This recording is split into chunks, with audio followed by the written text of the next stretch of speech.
I just want to provide a quick update. So planted some new seeds I got from highmowingseeds.com on the 19th of September.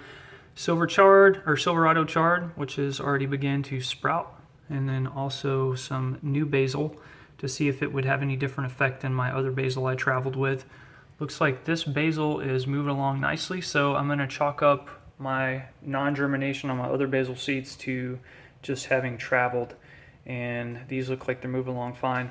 My other chard and my other kale, I've already moved those down to my pots in the basement because they have sprouted and they're starting to get ready for sunlight and nutrients. So I'm going to show you all a quick update on those, and then I'll do another video when I actually add nutrients so you can kind of see how I measure those out.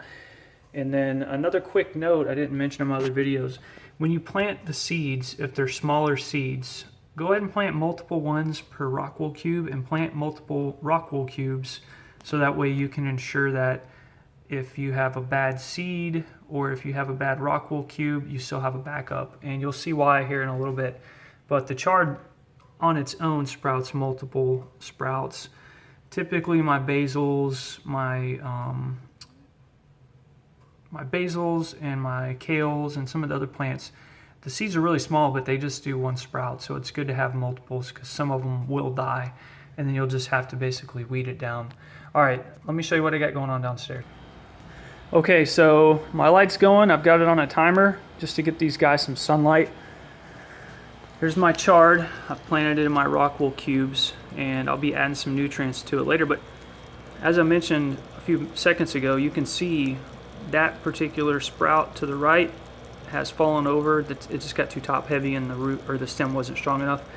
And then this guy had one break and one lean over, and the other one's moving strong. So what's going to wind up happening here is when these guys get up to about right here, they get 4 leaves each and they're starting to strongly develop, I'll just, snip off the dead ones and let the strongest one continue to grow.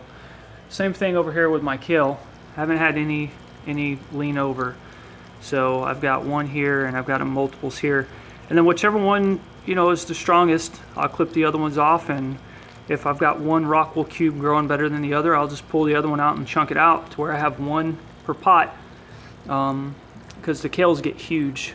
The chards actually don't get too bad, so I can leave a couple of those per pot and still get a nice crop off of them. But yeah, that's about it. I've got it going, and once I get these nutrients in, hopefully these guys will take off and you can see how quickly stuff grows in hydroponics. Thanks for watching.